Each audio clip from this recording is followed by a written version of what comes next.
الرجيم بسم الله الرحمن الرحيم إنا أنزلناه في ليلة القدر وما أدراك ما ليلة القدر ليلة القدر خير من ألف شهر تنزل الملائكة والروح فيها بإذن ربهم من كل أمر سلام هي حتى مطلع الفجر آمنت بالله صدق الله العظيم.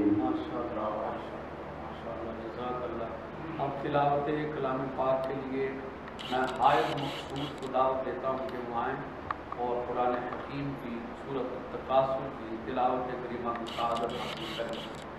اعوذ باللہ من الشیطان الرجیم بسم اللہ الرحمن الرحیم الہاکم التکاثر حتی زرتم المقابر کلا سوف تعلمون ثم کلا سوف تعلمون کلا لو تعلمون علم اليقین لترون الجحیم ثم لترونها عین اليقین ثم لتسألن یومئذ عن النعیم.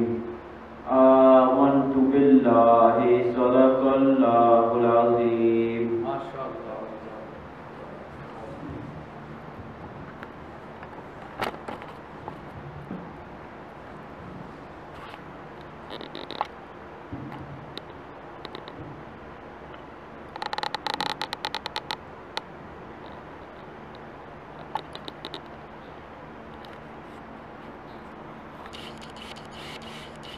نحمده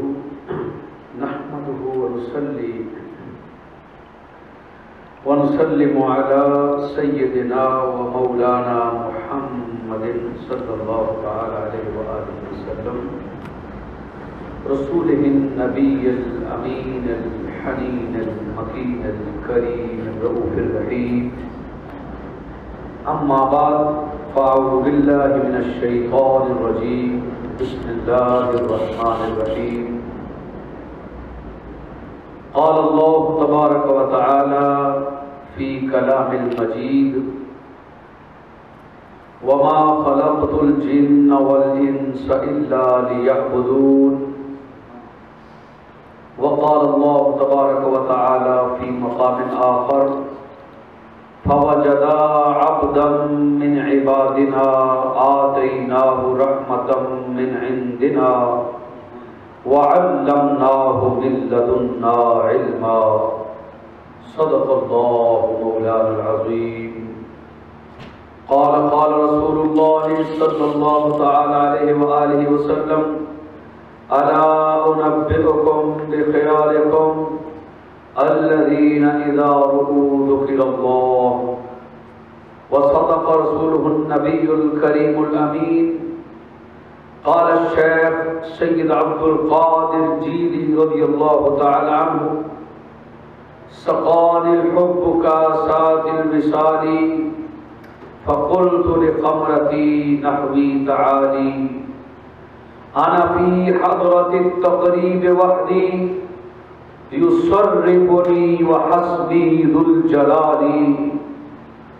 مريدي لا تخف الله ربي أعطاني رفعة نلت المنال. كل ولي له قدم وإني على قدم النبي بدر الكمال. نظرت إلى بلاد الله جمعا كخردلة على حكم اتصال.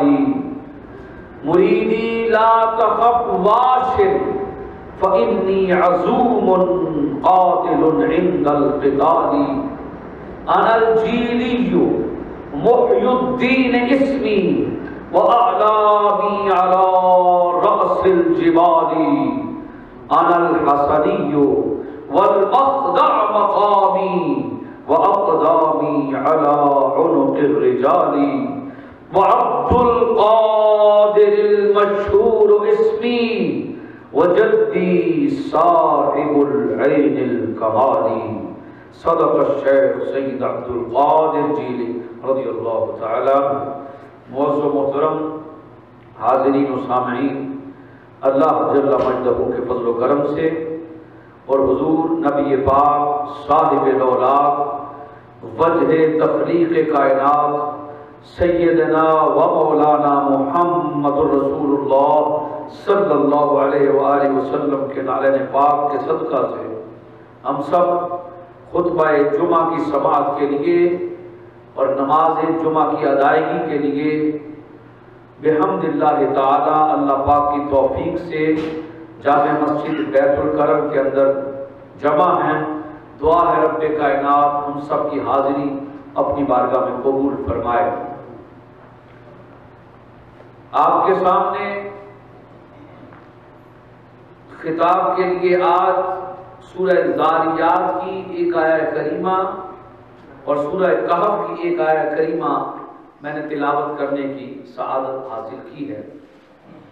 اسی حوالے سے چند خاص باتیں آپ کے گوش گزار کی جائیں گی اور خاص طور پر اولیاء کرام کی شان اور سرخیل اولیاء سید الاولیاء سلطان الاولیاء حضور سیدنا محبوب سبحانی قطب ربانی غوث اعظم جیلانی رضی اللہ تعالی عنہ کی ذات اقدس کے حوالے سے چند باتیں آپ کے گوش گزار کروں گا. عموماً ہوتا یوں ہے کہ لوگ اولیاء کرام کی کرامات بیان کرنی شروع کر دیتے ہیں اور اپنی گفتگو کی بیس نہیں بناتے.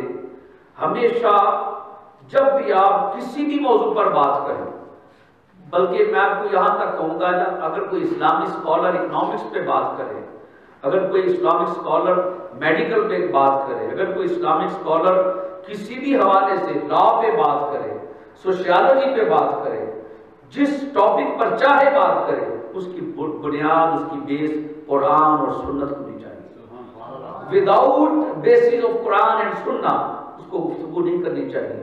عام طور پر ہوتا ہے لوگ ادھر سے پکڑتے ہیں ادھر سے پکڑتے ہیں. میں تو کئی دفعہ سنتا ہوں کہ شعر و شاعری سے باتیں شروع کر دی جاتی ہیں، جبکہ آپ اسلامک اسٹڈیز کا سلیبس دیکھیں آپ کو نظر آئے گا کہ ہمارے ساری احکام جتنے بھی احکام ہیں ان کی بنیاد 4 چیزیں ہیں: قرآن، سنت، اجماع اور قیاس. قرآن حضور صلی اللہ علیہ وسلم پر نازل ہونے والی کتاب لازوال قرآن مجید، اس کے بعد حضور علیہ السلام کے ارشاد مبارکہ، اجماع ایسی چیزیں جو مشترکات ہیں، لوگوں کو فرقہ واریت کی طرف نہ لے جایا جائے. اجماع وہ باتیں اور قیاس جن کو عقل بھی اپیل کرتی ہیں، وہ چیزیں جو ہیں یہ چیزیں آپ لوگوں کے سامنے رکھیں تاکہ لوگ جو ہے وہ راہ راست کی طرف آئیں. قرآن مجید سے بنیاد لینی چاہیے. بعض لوگوں کو میں دیکھتا ہوں کہ وہ قرآن کے قریب سے بھی نہیں گزرتے اپنی ساری گفتگو کے اندر.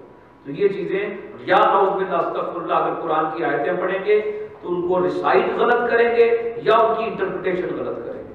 تو ان چیزوں اللہ پاک ہم سب کو اپنی پناہ میں رکھے. بعض لوگ نام قرآن ہی کا لیتے ہیں، یہ بھی ذہن میں رکھیں، لیکن قرآن پاک کی ایک آیت ہے یضل بہ کثیرا ویہدی بہ کثیرا.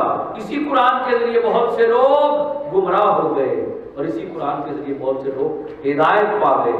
جو قرآن کو مس یوز کرتے ہیں وہ گمراہی کی طرف اور دلالت کی طرف جاتے ہیں، اور جو قرآن مجید کو آقا علیہ السلام کے ارشادات کے مطابق پڑھتے اور سمجھتے ہیں وہ راہ ہدایت پا جاتے ہیں. تو یہ میں نے آپ کو ایک تمہیدی چند باتیں آپ کے گوش گزار کی ہیں.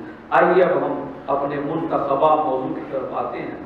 موضوع ہے مقام ابدیت قرآن و سنت کی روشنی میں اور مقام ولایت غوث الاعظم شیخ عبد القادر جیلانی رضی اللہ تعالی عنہ. اللہ رب العزت نے تلاوت کی گئی آیہ کریمہ کے اندر ارشاد فرمایا وَمَا خَلَقْتُ الْجِنَّ والانس الا لیعبدون، اور میں نے جنوں اور انسانوں کو فقط اس لیے پیدا کیا کہ وہ میرے بندے بن جائیں۔ اللہ پاک نے ہمارے پیدا ہونے کا مقصد اس آیہ کریمہ کے اندر بیان فرمایا کہ تاکہ تم میرے بندے بن جاؤ، اس لیے تمہیں اس دنیا کے اندر بھیجا، جبکہ آلریڈی سورہ مریم کے آخری رکوع کے اندر اللہ پاک کا ارشاد ہے ان کل من فی السماوات والارض الا آتی الرحمن عبدا، کہ زمین و آسمان میں جو چیز بھی ہے ہر شے اس کی بارگاہ میں بندہ بن کر پیش ہونے والا، ہر شے۔ اب ان کلو، جب کلو کا لفظ آ گیا تو الا من فی السماء کا لفظ بھی آ گیا، کلو بھی عموم کے لیے آتا ہے، اس میں یہ سب کو گھیرے ہوئے، اور من بھی عموم کے لیے آتا ہے۔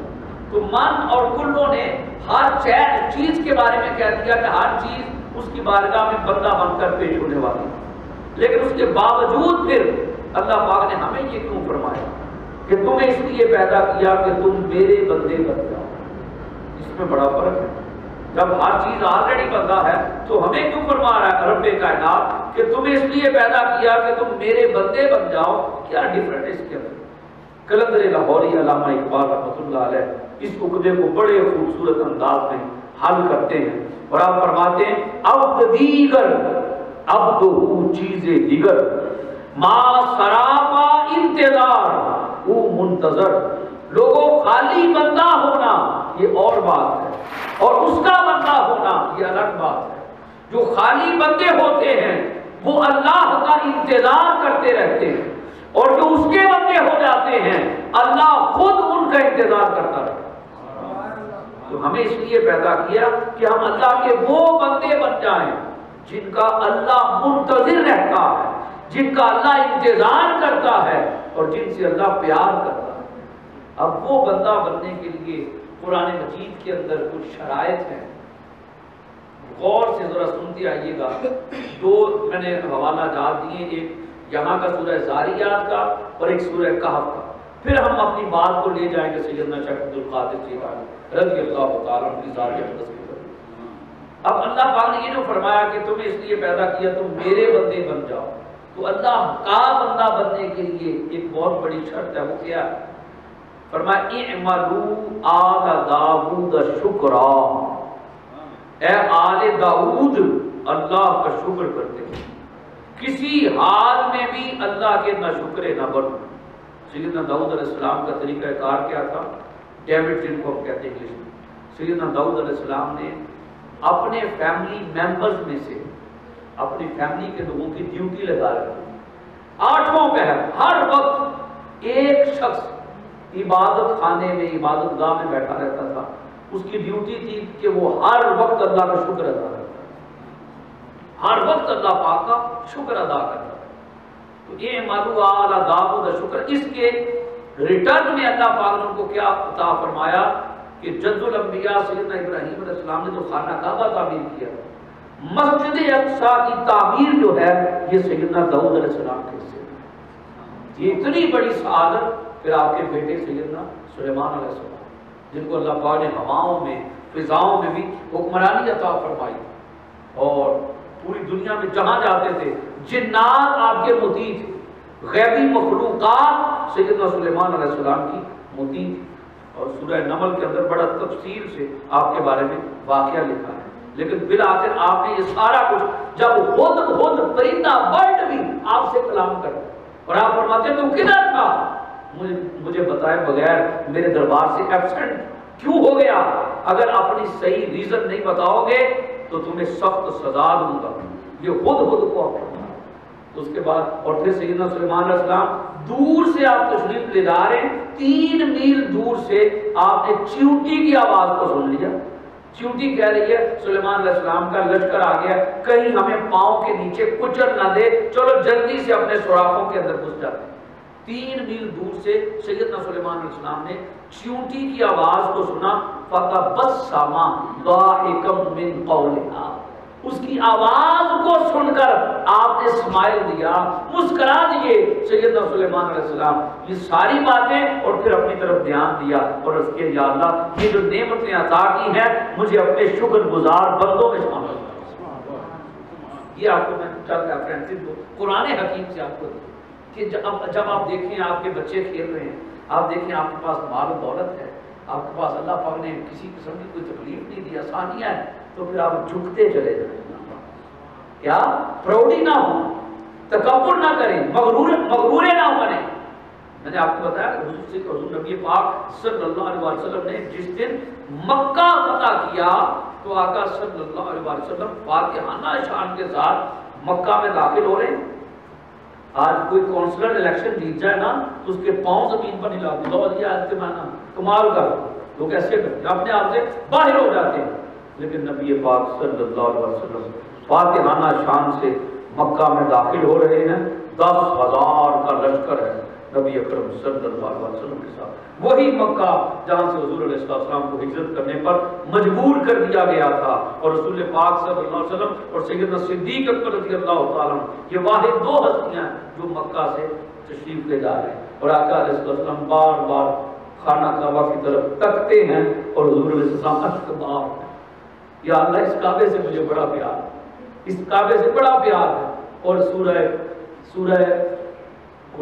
قصص کے اندر قرآن مجید کے 20ویں پارے اللہ پاک نے یہ آیت نازل فرمائی، ان الذی، بڑی پیاری آیت، اس کی آپ کو میں حکمت بھی بتاؤں گا، ان الذی فرض علیک القرآن لرادک الی معاد، اے پیارے محمد صلی اللہ علیہ وسلم، جس رب نے آپ پر قرآن نازل کیا ہے وہ رب اپنی ربوبیت کی قسم کھا کر کہتا ہے کہ آپ کو فاتحانہ شان سے مکہ میں دوبارہ داخل کرے۔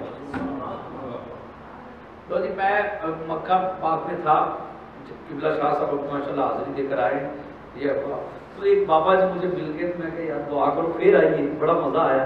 تو انہوں نے کہا یار ایسے کرو کہ اپنی انگلی کے اشارے سے غلاف کعبہ پر جا کے یہ والی آیت دیکھو، ان الذی فرض علیک القرآن لرادک الی معاد، جس رب نے آپ پر قرآن نازل کیا ہے وہ رب آپ کو دوبارہ مکہ میں لے کر آئے۔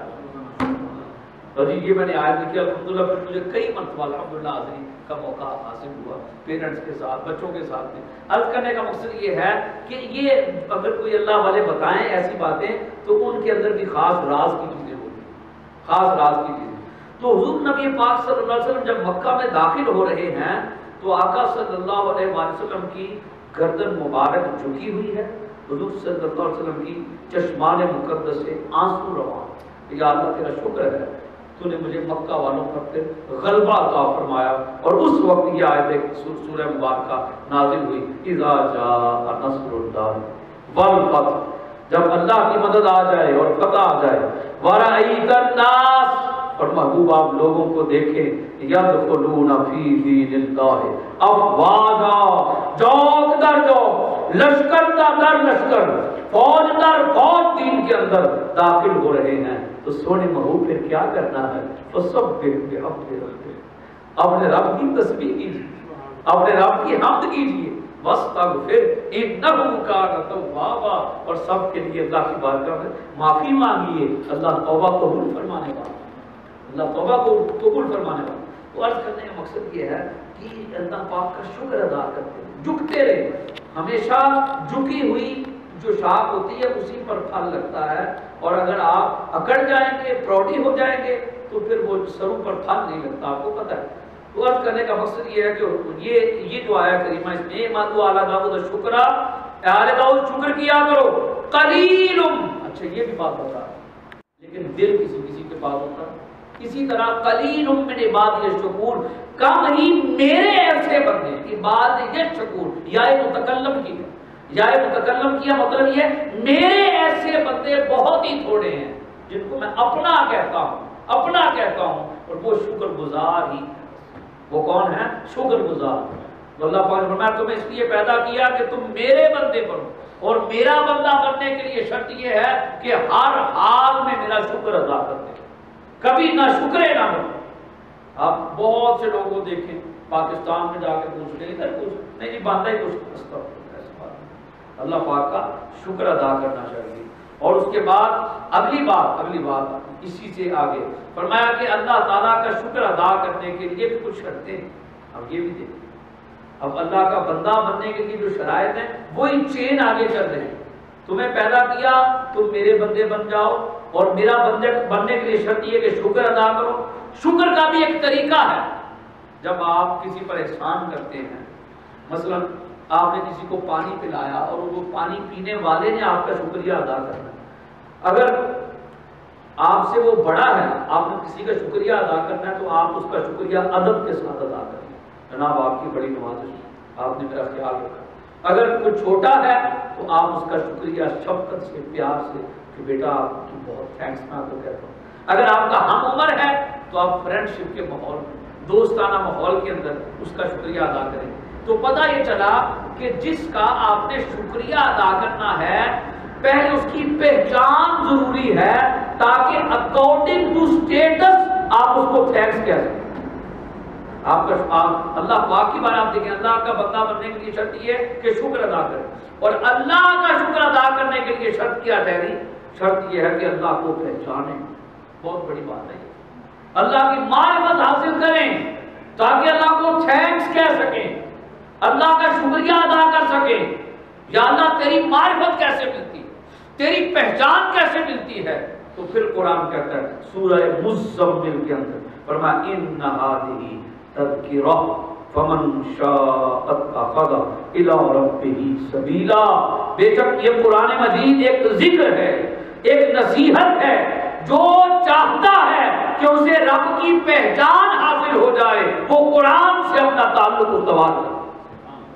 قرآن سے تعلق جوڑے بغیر کسی کو رب کی معرفت نصیب نہیں ہو سکتی.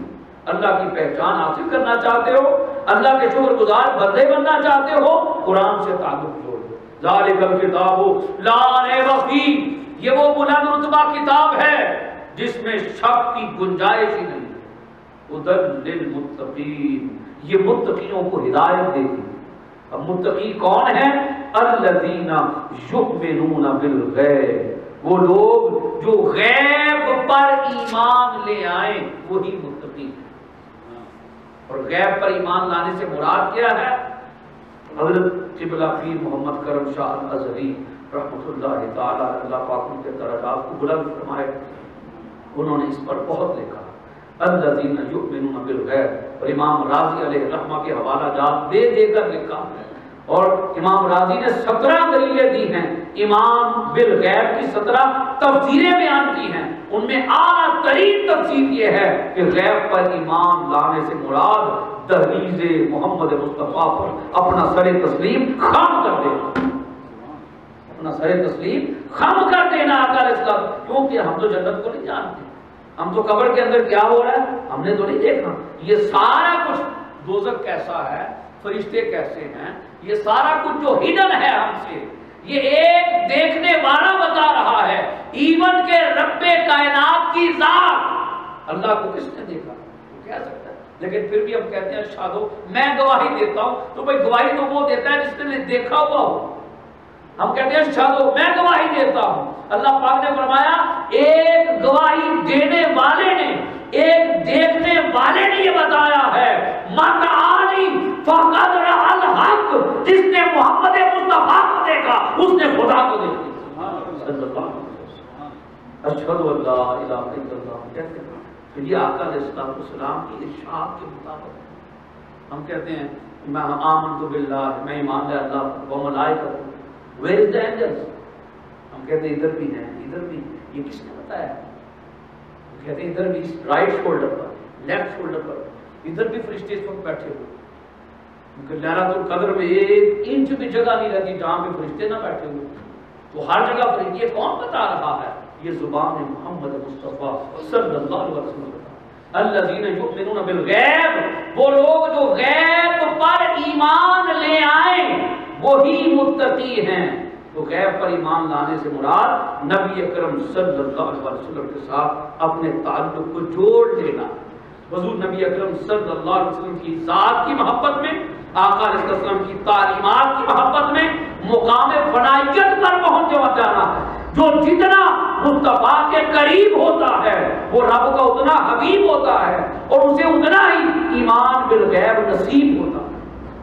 ایمان بالغیب جتنا پختہ ہوگا اتنا انسان متقی بنے گا، جتنا انسان متقی بنے گا اتنا قرآن سے تعلق پختہ ہوگا، جتنا قرآن سے تعلق پختہ ہوگا اتنی رب کی پہچان حاصل ہوگی، جتنی رب کی پہچان حاصل ہوگی اتنا انسان اللہ کا شکر گزار بندہ بنے گا، اور جتنا انسان اللہ کا شکر گزار بندہ بنتا چلا جائے گا اتنا ہی اللہ پاک فرماتا ہے وہ عام لوگوں کے دائرے سے نکل کر خاص کے دائرے میں شامل ہوتا ہے۔ وہ خاص کے دائرے میں جن سے اللہ پیار کرتا ہے۔ اور لوگ تو کہہ دیتے ہیں نا ایسے ہی، لوگ کہتے ہیں جی بندے سارے برابر ہی ہوتے، بس آرام سے سافٹلی وہ اتنا لفظ کہتے ہیں، ایسا نہیں ہے جی، اتنا لفظ کہتے ہیں بندے سارے ایک وجہ ہوتے ہیں، کسی کے پاس کیا جانا۔ اب کیسی بات کرتے ہیں؟ قرآن حکیم کو آپ پڑھیں، سورہ الکہف دوسری جگہ میں نے بندگی کا ایک مقام یہ بیان کیا، اب دوسرا مقام دیکھیں، فَوَجَدَا عَبْدًا مِّنْ عِبَادِنَا، پس ان دونوں نے پا لیا ہمارے بندوں میں سے ایک خاص بندے کو۔ اب دیکھیے، ہمارے بندوں میں سے ایک خاص بندے کو ان دونوں نے پا لیا۔ وہ دو کون تھے؟ وہ ہمارے بندوں میں سے خاص بندہ کون تھا؟ آتیناہ رحمۃ من عندنا، اسے ہم نے خاص رحمت عطا فرمائی۔ وہ رحمت کیا تھی؟ وَعَلَّمْنَاهُ مِن لَّدُنَّا عِلْمًا، اور اسے ہم نے خاص علم بھی عطا فرمایا اپنی طرف سے، علم لدنی۔ بعض لوگ جہالت کی وجہ سے علم لدنی کہہ جاتے ہیں، علم لدنی لفظ علم لدنی، علم لدنی عطا فرمایا، خاص رحمت، خاص علم، خاص بندہ۔ اب تینوں چیزیں دیکھیں، بندے عام بھی ہوتے ہیں، بندے خاص بھی ہوتے ہیں، رحمت عام بھی ہوتی ہے، رحمت خاص بھی ہوتی ہے، علم عام بھی ہوتا ہے، علم خاص بھی ہوتا ہے۔ قرآن پاک نے خود اسپیسیفائی کیا ہے۔ اب بندوں کے اندر بھی فرق ہے، ایک ہے عبد عابق، اصول شاشی اصول فقہ کی کتاب ہے۔ عبد عابق کا مطلب ہے باغا ہوا غلام، نافرمان غلام جو بات نہیں مانتا۔ ایک ہے عبد رقیق، ایسا غلام جو عام ہو، بات مانتا ہو، اس باغے ہوئے سے بہتر ہے۔ اور تیسرا سپرلیٹو ڈگری ہے عبد مأذون، جو مالک کے اتنا قریب ہو کہ مالک نے اسے اپنی طرف سے اذن عطا کر رکھا ہو کہ تیرا کہنا میرا کہنا شمار ہوگا۔ اس کو کہتے ہیں عبد مأذون، گفتائے اللہ بابد گرچہ سے حلقو میں عبد اللہ بابد، اس کا کہنا اللہ کا کہنا ہوتا ہے، اگرچہ نظر آنے میں بات بندے کے حلق سے نکل رہی ہوتی ہے لیکن حقیقت میں وہ کلام خدا ہوتا ہے۔ اللہ پاک نے اتنا اس کو اتھارٹی دے دیتا ہے اللہ پاک۔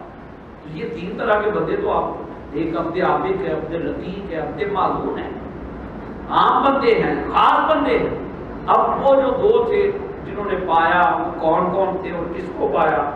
یہاں سے اب بات، اب بندگی سے ولایت کی طرف بات جائے گی، ذرا غور سے سنیے گا۔ سیدنا موسیٰ علیہ السلام خطاب فرما رہے مجلس میں، ایک بندے نے، سیدنا موسیٰ علیہ السلام اکثر جب خطاب فرماتے لوگ بڑے متاثر ہوتے، گفتگو سنتے۔ ایک بندے نے پوچھ لیا کہ اے اللہ کے نبی، اے موسیٰ علیہ السلام، کیا اس وقت ساری روئے زمین پر سب سے زیادہ علم آپ ہی کے پاس ہے؟ آپ نے یہ بات فرما دی۔ فرمایا ہاں، اللہ پاک نے مجھے علم عطا فرمایا، بس اتنا کہنا تھا کہ اللہ پاک میں نہیں موسیٰ، ایک اور بھی ہے جسے میں نے خاص رازوں کا، باطن کا علم عطا فرمایا، خاص راز عطا کیے ہیں، باطن کا علم عطا فرمایا۔ سیدنا موسیٰ علیہ السلام مچر ہوتے، عرض کہ یا رب العالمین، میں اس بندے سے ملنا چاہتا ہوں، مجھے اس سے ملا دے جس کے پاس خاص راز ہیں، باطن کا علم ہے۔ اب ذرا توجہ رکھیے گا، ایک علم ظاہر ہے، ایک علم باطن ہے۔ بہت سے لوگ ایسے ہوتے ہیں جو فقط علم ظاہر پر دم بناتے رہتے ہیں۔ شیخ سعدی رحمۃ اللہ علیہ نے بڑی پیاری بات کی، علم را گر تن زنے مارے بواد خالی دکھاوے کے لیے، ٹیپ ٹاپ کے لیے، خالی اپنی پھوپھا کروانے کے لیے اگر علم کو تن پر مارتا رہے گا، ظاہر اپنا دکھاتا رہے گا، تو یہ تیرے لیے کسی وقت سانپ بن جائے گا، یہی تجھ کو ڈس دے گا، یہ تکبر تجھے مروا دے گا۔ علم را گر من زنے یارے بود، اور اگر علم کو اپنی میں پر مارے گا، اپنے اندر کو سنوارے گا، تو یہی علم تیرے لیے مددگار بن جائے گا۔ کہیں فرمایا العلم نور، کبھی علم نور ہے، اور اگر ادھر سے نظر نہ ہو تو العلم نار، وہی علم آگ بن جاتا ہے، کبھی نور بن جاتا ہے، کبھی نار بن جاتا ہے، کبھی مار کہتے ہیں سانپ کو فارسی میں، کبھی مار بن جاتا ہے، کبھی یار بن جاتا ہے۔ یہ ہے کبھی ظاہر اور باطن کا جو علم ہے۔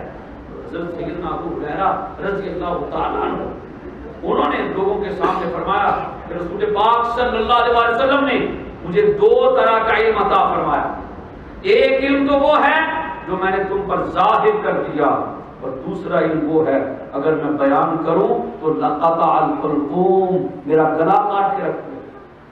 ایسی ایسی راز کی باتیں بھی ہیں، جیسے منصور اللہ نے انا الحق کہہ دیا تھا، اپنے بارے میں کہہ دیا، اور جب اس کے ٹکڑے کیے گئے تو اس کے ایک ایک پارٹ آف باڈی سے انا الحق کی صدائیں بلند ہو رہی۔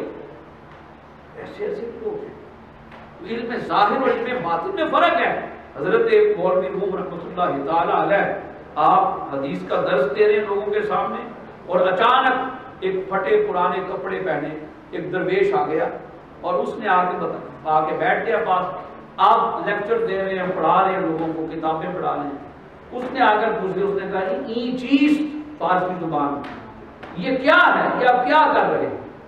تو مولوی روم رحمۃ اللہ علیہ انہوں نے آگے سے فرمایا این آ است کے تو ندانی، یہ وہ ہے بابا تینوں کی بتاؤ، تو نہیں جانتا۔ بس یہ مولوی روم رحمۃ اللہ تعالیٰ نے بیان کر دی، اس کے سامنے جواب دے دیا۔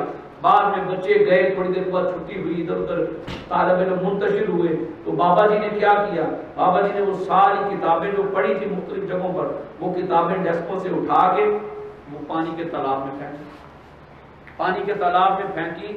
کسی بچے نے دیکھ لیا، استاد صاحب کو خبر کر دی کہ جناب یہ بابا جی واقعی کچھ نہیں جانتے، ساری کتابیں انہوں نے تالاب برد کر دی، پانی کے اندر گرا دی ہیں۔ اس کے بعد اسی وقت حضرت مولوی روم رحمۃ اللہ علیہ تشریف لائے، انہوں نے فرمایا بابا میں نے تجھے کہا تھا نا کہ تو نہیں جانتا۔ تو آپ مسکرا کر فرمانے لگے اچھا تمہیں کیا چاہیے؟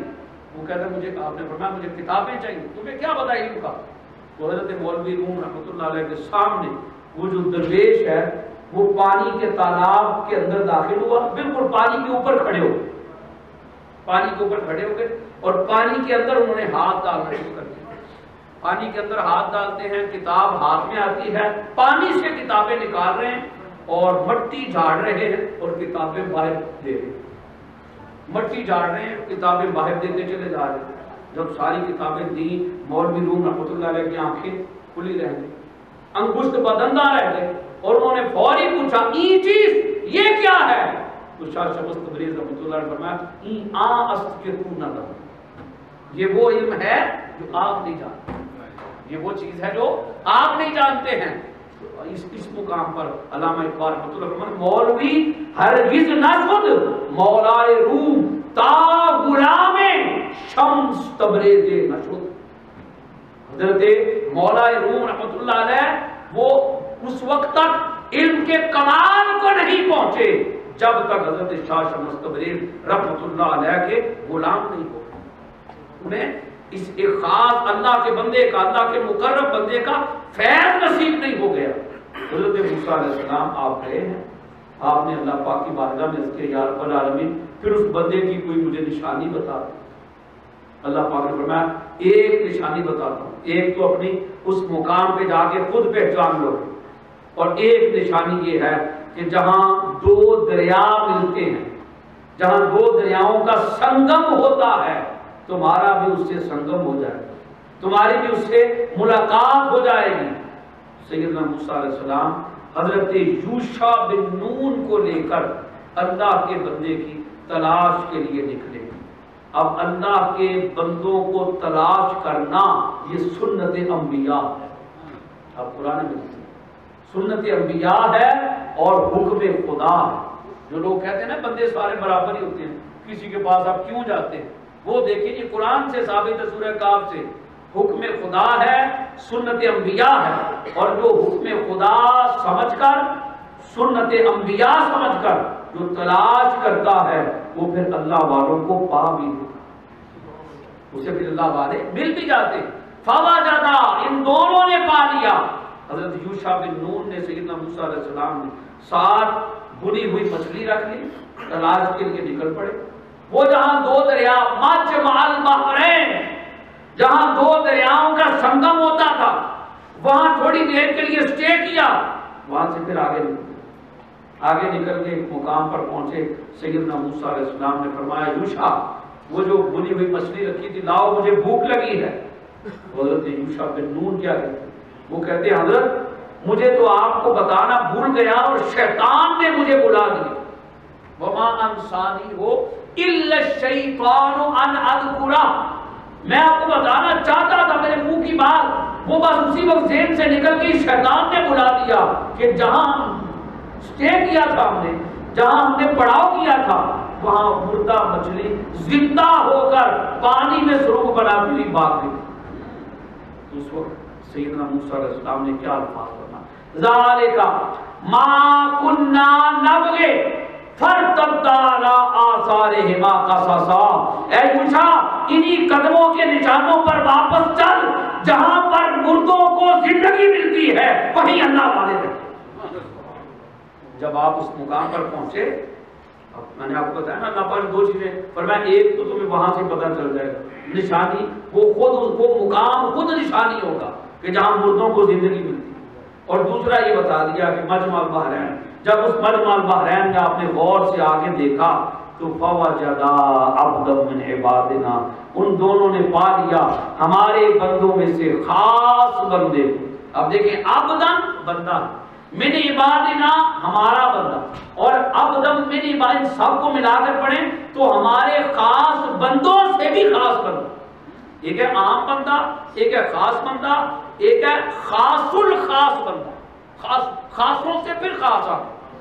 وہ حضرت سیدنا بلیہ بن ملکان ان کا نام ہے، اور لقب ان کا خضر علیہ السلام، نام ان کا بلیہ بن ملکان، کنیت ان کی ہے ابو العباس۔ دو سفید چادروں کے اندر ملبوس تھے، دو سفید چادریں، تو وہ وہاں پہ پانی کے کنارے پر بیٹھے ہوئے تھے تشریف فرما، ان سے سیدنا موسیٰ علیہ السلام ہم کلام ہوئے، انہوں نے اپنی خاص رحمت عطا فرمائی، اور خاص رحمت کیا تھی کہ جہاں پر سیدنا خضر علیہ السلام قدم رکھتے تھے خشک زمین پر سبزہ اگاتا۔ خضر کا لفظ آپ کہتے ہیں گنبد خضراء، سبز گنبد، تو خضر اور خضر یہ دونوں لفظ استعمال ہوتے ہیں، تو یہ خضر اور خضر عربی زبان میں سبز کو کہا جاتا ہے۔ تو جہاں آپ قدم رکھتے تھے سبزہ اگتا تھا، اور پانی کو آپ مس کرتے تھے تو پانی آب حیات بن جاتا۔ یہ سیدنا خضر علیہ السلام کو اللہ پاک نے یہ طاقت عطا فرما رکھی۔ تو یہاں سے ایک بات تو یہ بھی واضح ہو گئی کہ اللہ والے جس مقام پر ہوتے ہیں، ان ہواؤں میں، ان فضاؤں میں بھی مردوں کو زندہ کرنے کی قوت موجود ہوتی ہے، اور اللہ والوں کی مجلس میں جا کر مردہ دل زندہ ہو جاتا ہے۔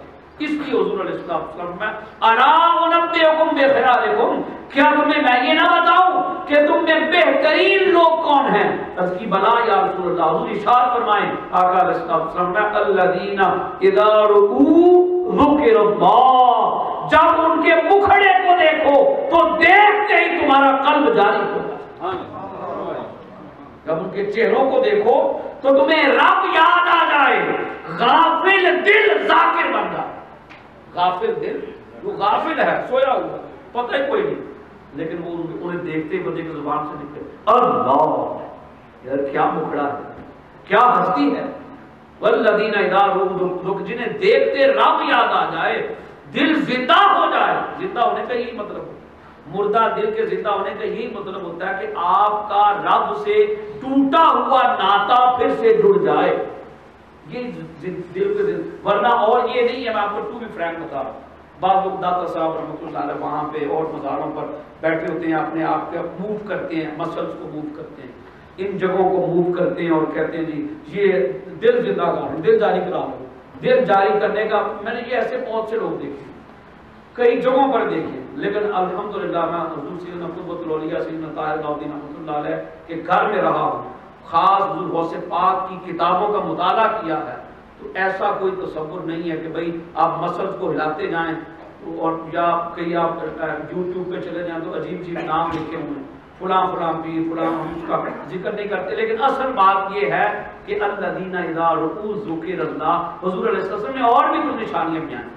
آپ ذرا غور سے سنیں، فرمایا اللہ والے وہ ہیں جن کی مجلس میں بیٹھو تو تمہیں رب یاد آ جائے، جن کے پاس بیٹھو تو تمہیں علم ملے، جن کے پاس بیٹھو علم ملے، اور جن کے پاس بیٹھو تو تمہیں آخرت یاد آ. یہ چیز آخرت یاد، وہ دنیا کی فنائیت، دنیا کے فانی ہونے، اس کے عارضی ہونے کا بار بار ذکر کریں گے. اللہ عارضی ہونے کا، یہ دنیا بالکل مختصر سی ہے، اگلی تیاری کرو بابا، اگلے جہان کی تیاری کرو، اس بازار میں خالی ہاتھ نہیں جانا. تو جو بندہ علم دے، جو بندہ رب کو یاد کروا دے، جو بندہ آخرت کو ہر چیز پر ترجیح دلا دے، سمجھ لو وہ اللہ ہوگا. یہ اس کی نشانی ہے. جو دنیا کے عارضی پن کو ڈسکرائب کرے وہ سمجھ لو کہ یہ اللہ کا نیک بندہ ہے، اس کے پاس بیٹھنا چاہیے.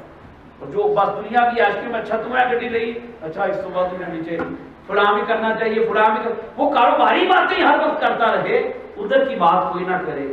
کئی اللہ والے ایسے ہیں جو انتظار کرتے ہیں کہ یار کوئی، اکثر لوگ کاروبار کی بات کرتے ہیں آگے، یار کی بات کوئی نہیں کرتا. یار کی بات بھی تو کرے نا، ادھر کی بات کریں. اللہ والوں کے پاس جانے کے لیے اپنی طلب کو خالص کریں. جتنی طلب خالص ہوگی اتنا اللہ کا بندہ اچھا آپ کو ملتا چلا جائے. میں آپ کو بڑی خاص طلب خالص ہوگی تو آپ کو وہ مطلوب مل جائے. اگر طلب خالص نہ ہوگی تو کبھی نہیں ملتی. ایسے ٹیمپریری آپ وہ نہیں جی ملتے ہی نہیں ہے، 2 دن لطیفے سنائے، مذاق کیا، اگلی نشست چلے گئے. تو یہ سیریسنیس نہیں ہے. تو یہاں پہ فوا جدا اللہ کے بندے حضرت سیدنا خضر علیہ السلام سے ملاقات ہو گئی. اب حضرت موسیٰ علیہ السلام ان سے کیا کہتے ہیں؟ موسیٰ علیہ السلام کہتے ہیں کہ حضرت میں آپ کے ساتھ کچھ عرصہ رہنا چاہتا ہوں. تو سیدنا خضر علیہ السلام آگے جواب کیا دیتے ہیں؟ اب علم ظاہر اور علم باطن کو دیکھیں. سیدنا خضر علیہ السلام جواب دیتے ہیں انک لن تستطیع معی صبرا، اے موسیٰ آپ میرے ساتھ چلنے کی طاقت نہیں رکھتے. یہ بات خضر علیہ السلام کہہ رہے ہیں سیدنا موسیٰ علیہ السلام کو. باقی حضرت خضر علیہ السلام کے پاس کیا کیا تھا، کیا کیا واقعات ہوئے، انشاءاللہ اس پہ ہم بعد میں آپ سے بات کریں گے. صرف اتنا ایک جملہ آپ کو بتا دیا ہے کہ خضر علیہ السلام نے یہ موسیٰ علیہ السلام سے کہا انکا لن تستطیع معی صبرا، آپ چلنے کی طاقت نہیں رکھتے، میرے پاس علم باطن ہے، میں کئی ایسے کام کروں گا آپ ہر بات پہ آبجیکشن کرتے چلے جائیں گے، اس لیے آپ چلنے کی طاقت نہیں رکھتے. یہ بات ادھر رکھ لیں. موسیٰ علیہ السلام اور خضر علیہ السلام کا واقعہ 15ویں پارے اور 16ویں پارے کے شروع میں یہ الگ رکھ لیں. اس پر انشاءاللہ ہم بات کریں گے، کل محفل ہوگی اس پہ بات کریں گے. اب آ جائیں آپ دوسری طرف، بغداد کا شہر ہے.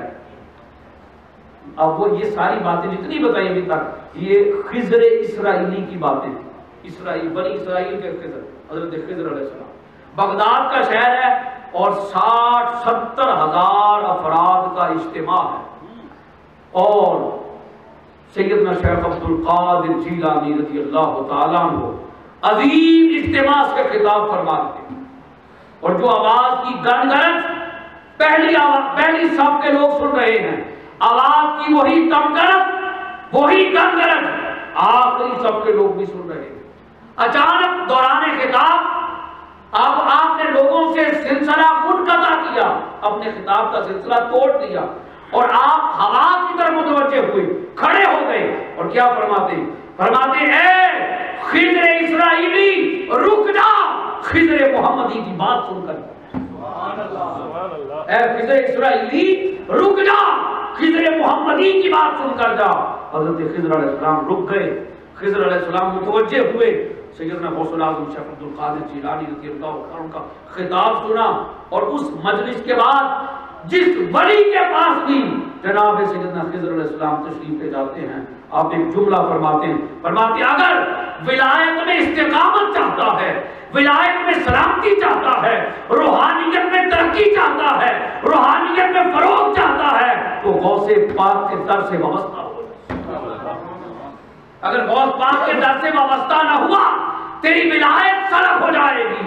اور خود سیدنا خضر علیہ السلام نے حضرت سیدنا شیخ عبد القادر جیلانی رضی اللہ عنہ سے یہ بات کیا کر کہ حضرت میں آپ کے ساتھ رہنا چاہتا ہوں۔ آپ وہی جملہ دیکھیں، میں آپ کے ساتھ رہنا چاہتا ہوں، کچھ راز کی باتیں آپ سے سیکھنا چاہتا ہوں۔ سیدنا غوث اعظم رضی اللہ تعالیٰ نے فرمایا کہ اے خضر علیہ السلام، میں آپ کو وہی جواب دیتا ہوں جو آپ نے موسیٰ علیہ السلام کو دیا تھا، اِنَّكَ لَن تَسْتَطِيعَ مَعِيَ صَبْرًا، آپ میرے ساتھ چلنے کی طاقت نہیں رکھتے کیونکہ آپ خضر اسرائیلی ہیں اور میں خضر محمدی ہوں۔ کل ولی اللہ قدم وانی علی قدم النبی بدر الکمالی، ہر ولی کے لیے ایک قدم ہوتا ہے، کوئی ولی قدم موسوی کی اتباع کرتا ہے، کوئی ولی قدم عیسوی کی اتباع کرتا ہے، کوئی ولی قدم ابراہیمی کی اتباع کرتا ہے۔ اے خضر علیہ السلام، یہ عبد القادر جیلانی قدم محمد مصطفیٰ کی اتباع کرتا ہے۔ اس لیے فرماتے نظر تو الہ بلاد اللہ جوان کا خردلۃ علی حکم اتصالی، ساری کائنات میرے سامنے اس طرح ہے جس طرح ہتھیلی پہ رکھا ہوا رائی کا دانہ۔ اور آپ فرماتے ہیں انا حسنی، میں حسنی ہوں، والمخدع مقامی، اور مخدع میرا مقام ہے، کوئی شخص میرے مقام کو جانچ نہیں سکتا۔ وَأَقْدَامِي عَلَىٰ عُنُقِ الرِّجَالِ، اور میرا یہ قدم ہر ولی کی گردن پر ہے۔ یہ سیدنا غوث الاعظم شیخ عبد القادر جیلانی رضی اللہ تعالیٰ کا ارشاد، جب آپ نے یہ ارشاد فرمایا تو خراسان کے اندر بیٹھے عبادت کرنے والے پہاڑوں کے اندر بیٹھے ہیں، کون؟ خواجہ اجمیر، خواجہ معین الدین چشتی اجمیری رحمۃ اللہ تعالیٰ علیہ۔ جب بغداد کے اندر یہ اعلان ہوا قدمی ہذہ علی رقبۃ کل ولی اللہ، میرا یہ قدم ہر ولی کی گردن پر ہے، تو خواجہ اجمیر نے اپنی گردن جھکا لی، عرض کیا میرے آقا آپ کا قدم میرے سر پر بھی ہے، میری آنکھوں پر بھی۔ حضرت خواجہ بہاؤالدین نقشبندی رحمۃ اللہ تعالیٰ جو اہل نقشبند ہیں وہ سن لیں، خواجہ بہاؤالدین نقشبندی رحمۃ اللہ علیہ بڑا عرصہ ریاضت کرتے رہے، مجاہدہ کرتے رہے۔ یہاں گجرات کے کافی احباب بیٹھے ہیں، میں آپ کو بتا دوں اللہ کی عزت کی قسم بڑی خاص بات بتانے لگا ہوں، گجرات کے اندر کثرت کے ساتھ غوث پاک کے عاشق رہتے ہیں۔ حضور سیدنا غوث پاک اور بھی سارے پاکستان میں ہیں، باہر تو اور میں نے گجرات کے اندر جا کے بڑی مجالس کے اندر خطابات کیے ہیں، اور حضور غوث پاک کا بڑا کرم ہے اس خاص ایک علاقہ ہے وہاں کے لوگوں پر، تو حضور سیدنا غوث پاک رضی اللہ تعالیٰ عنہ نے بہت سے اولیاء کو فیض دیا۔ خواجہ بہاؤالدین نقشبند انہوں نے کوشش کی کیا کہ میرے دل پر اللہ کا نام نقش ہو، کوشش کرتے اسٹرگل کرتے اللہ کا نام نقش نہیں ہوتا، اور آ کر حضور غوث پاک کی بارگاہ میں آ گئے۔ حضور غوث پاک رضی اللہ تعالیٰ عنہ نے اپنا پنجہ مبارک، آپ دیکھیں نا یہ 5 انگلیاں، یہ لفظ اللہ بنتا ہے، پنجہ مبارک جو ہے خواجہ بہاؤالدین کے دل پر رکھا تو نقش بند اسی وقت ان کے دل کے اوپر اللہ کا نام نقش ہو گیا، اس وجہ سے وہ نقش بندی ہوا، نقش بندی ہو گئی۔ خواجہ شہاب الدین سہروردی رحمۃ اللہ تعالیٰ علیہ ان کے چچا ان کو لے کر حضور غوث پاک کے پاس آئے کہ حضرت اس نے علم ظاہر تو پڑھ لیا ہے، اس کو علم باطن بھی عطا فرما دے۔ آپ نے ہاتھ پھیرا، علم ظاہر سارا ڈیلیٹ ہو، سب کچھ ختم ہو گیا، اور اس کی حضور جو پہلے تھا وہ بھی ختم ہو گیا۔ پھر حضور سیدنا غوث پاک نے ان کے گرمان میں پھونک ماری، فرمایا عرض کی حضور وہ کچھ ملا ہے جو پہلے موجود نہ تھا، اللہ پاک نے علم ظاہر میں دے دیا، علم باطن بھی عطا فرما۔ چشتیوں کو فیض، خواجہ معین الدین چشتی اجمیری کی بات آپ کو بتا چکا، نقشبندیوں کو فیض، قادریوں کو فیض، اس لیے اعلیٰ حضرت فاضل بریلوی رحمۃ اللہ نے بہت بڑی بات کی، کیا فرماتے نقشبندی، قادری، چشتی، سہروردی سب تیری چڑیاں تیرا دانا پانی یا واسطہ، سب آپ سے فیض حاصل کر رہے ہیں، سب آپ کے در سے مستنیر ہو رہے ہیں۔ حضور نبی اکرم صلی اللہ علیہ وآلہ وسلم کو اللہ پاک نے سید الانبیاء بنایا ہے، اور حضور غوث پاک کو اللہ پاک نے سید الاولیاء بنایا ہے۔ نبی پاک صلی اللہ تعالی علیہ وآلہ وسلم کی امت آقا علیہ السلام میں جنتیوں کی 120 صفحے ہوں گی جنت کے اندر۔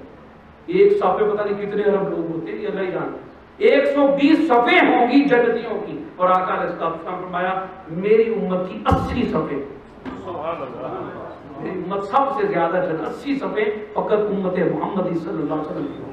جس طرح امت کے اعتبار سے اللہ تعالیٰ نے رسول اکرم صلی اللہ علیہ وسلم کو انفرادی شان عطا فرمائی کہ سب سے زیادہ امت سیدنا محمد مصطفیٰ صلی اللہ علیہ وسلم کی ہے، اسی طرح مریدوں کے اعتبار سے غوث اعظم رضی اللہ تعالیٰ کو یہ شان عطا فرمائی۔ بڑے بڑے پیر ہوئے، بڑے بڑے اولیاء ہوئے، لیکن رب کعبہ کی قسم جس طرف جائیں غوث اعظم کا فیضان آپ کو رسا۔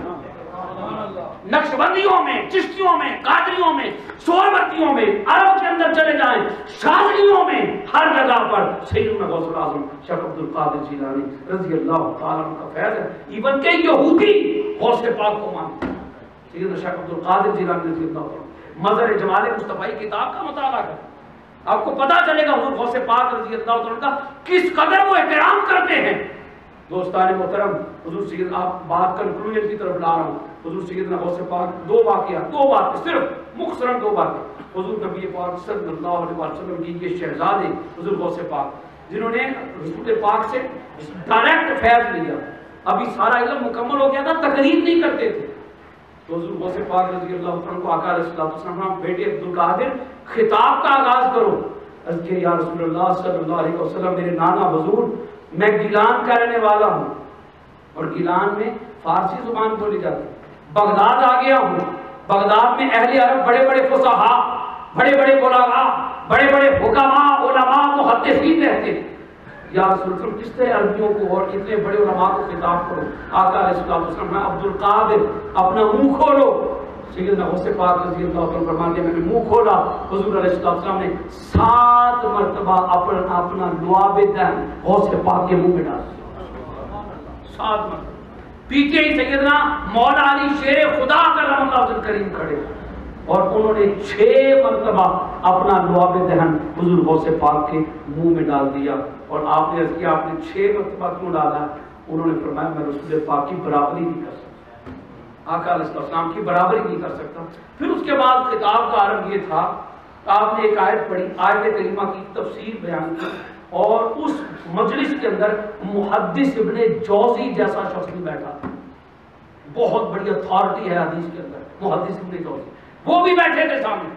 ان کو یہ مان تھا، ذہن میں یہ بات تھی کہ یہ جو آیت شیخ عبد القادر جیلانی نے پڑھ دی ہے رحمۃ اللہ علیہ، جو پڑھ دی ہے، مجھے اس آیت کی 11 تفسیریں ایسی آتی ہیں جو دنیا کے اندر کسی کو نہیں آتی، جو دنیا کے اندر کسی اور کو نہیں آتی۔ تو حضور غوث پاک کے سامنے مجمع ہے، آپ نے وہ آیت پڑھی اور اس کے بعد پہلے وہی تفسیر کر دی جو محدث ابن جوزی کو آتی، اس کے بعد دوسری بھی وہی تفسیر کر دی، تیسری بھی وہی تفسیر کر دی۔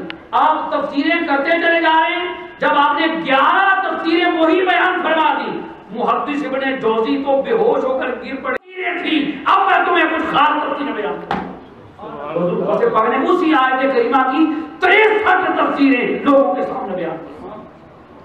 یہ عالم تھا سیدنا غوث پاک رضی اللہ تعالیٰ عنہ کے علم کا۔ دوستان محترم، آپ نے روحانیت کے اندر، علم کے اندر، شریعت کے اندر، طریقت کے اندر خدمات سر انجام دی، اور آپ نے بڑا پیارا آپ کا ایک جملہ ہے، فرمایا لوگوں کافر کے بارے میں بھی اچھا گمان کرو۔ سننے میں آئے تو ہم مسلمانوں کو ایک دوسرے کو کافر اور کیا کیا کچھ کہتے ہیں۔ حضور غوث پاک کا ارشاد ہے کافر کے بارے میں بھی اچھا گمان کرے، تکبر کرنے والے ہو سکتا ہے وہ مرنے سے پہلے کلمہ پڑھ لے، اور پتہ نہیں تجھے کلمہ بھی نصیب ہوتا ہے۔